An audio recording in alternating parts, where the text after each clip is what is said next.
পানাগড়ের দিকে নজর রাখবো। পেরেকে বিদ্ধ গাছ, প্রশাসনকে বুড়ো আঙুল দেখিয়ে বিভিন্ন রাজনৈতিক দলগুলি গাছের গায়ে পেরেকে ঠুকে লাগিয়েছে দলীয় পতাকা ও ফেস্টুন। বর্ধমান দুর্গাপুর লোকসভা কেন্দ্রের ভোট মিটে গেলেও গাছের গা থেকে খোলা হয়নি ফেস্টুন ফ্লেক্স। পানাগড়ের কাঁকসা জঙ্গলমহল, রাস্তার ধারে বড় বড় গাছ, আর সেই গাছের কাণ্ড ঢেকেছে রাজনৈতিক দলের পতাকা ও পোস্টারে। আর সেগুলোই লাগাতে গাছের গায়ে দেদার মারা হচ্ছে পেরেক। গাছের ক্ষতি হলেও কেউ দেখার নেই।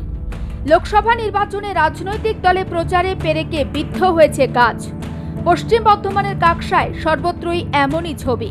গাছ চুরি, জঙ্গলে আগুন লাগিয়ে দেওয়া চোরা শিকারীদের হাত থেকে গাছকে বাঁচাতে আপ্রাণ চেষ্টা করছেন বন দফতরের কর্মীরা। এইসবের মাঝেই ভোটের বাজারে গাছে গাছে পেরেক পুঁতে দলীয় পতাকা ফেস্টুনে ছয়লাভ করছে রাজনৈতিক দলের কর্মীরা।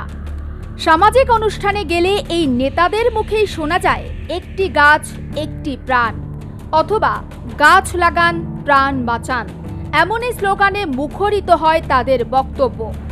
আর তাদের কর্মীরাই এখন গাছের শরীরে পেরেক পুঁতছেন, যা সমাজকে ভয়ঙ্কর বার্তা দিচ্ছে। কি বার্তা দিতে চাইছেন? বার্তা বলতে এটা তো খুবই ক্ষতি, এটা পরিবেশের সাথে সাথে একটা গাছের প্রচুর ক্ষতি হয়। মানুষ যেগুলো যতক্ষণ না সচেতন হবে, যতক্ষণ আমাদের সঙ্গে যতক্ষণ না একটু সহযোগিতা করবে, ততক্ষণ তো আমরা এগুলো নিয়ে কিছু বলতে পারবো না, করতেও পারবো। বলছি, আপনারা তো এই গাছকে রক্ষণাবেক্ষণের জন্য আপ্রাণ চেষ্টা করছেন, সেইখানে দাঁড়িয়ে এই ধরনের মানুষরা যদি এই ধরনের কাজ করে, এটা তো আমাদের পরিবেশের করতে সমাজের সবার দিক থেকেই ক্ষতি। কি মনে করি? একদমই ক্ষতি। এটা তো আপনিও জানেন, আমিও জানি, আরও 5 জন জানে, যারা করছে তারাও জানে যে এটা ক্ষতি, তা সত্ত্বেও তো করছে। এখন এটাই হচ্ছে সমস্যা। প্রচারে নিজেদের ক্ষমতা জাহির করতে একে অপরকে টেক্কা দিতে দলীয় পতাকা লাগানোর জন্য প্রত্যেকেই বেছে নিচ্ছেন গাছকে। ভোট আসলেই শিখেই ওঠে পরিবেশ প্রেম। বিশেষ করে এই ধরনের গাছকে নষ্ট করে যদি পেরেক লাগিয়ে গাছকে নষ্ট করে, তাহলে কিন্তু আগামী দিনে পরিবেশের উপরে ক্ষতি হবে না, মানব সভ্যতার উপরেও কিন্তু একটা বড় ক্ষতি হবে।